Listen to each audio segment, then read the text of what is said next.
हैं कि मैं दहनिया के एक मतदान केंद्र पर हूँ, वहाँ आपस में करकर्ता भिड़ गए हैं। आप साफ साफ तो एक्सक्लूसिव तस्वीरें आप लोग को देख सकते हैं कि कैसे लोगों ने हाथ में डालने का आपस में लोगों ने लड़ाई कर रखा है। आप देख सकते हैं क्या मामला था, मामला क्या था, काहे लिए, किस पार्टी के? अच्छा अच्छा अच्छा, आपस में आप देख सकते हैं कि ये तरह जो है, जबकि इस तरह का नहीं करना चाहिए। कोई भी किसी की वोट डाल सकता है, किसी के जवाब नहीं लाना चाहिए। पूरी तरह से लोग बैठ गए हैं, फट गया है।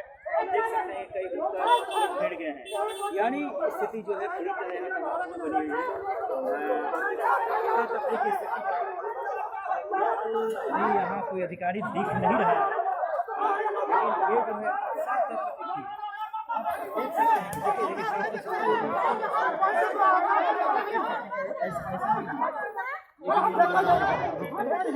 देखिए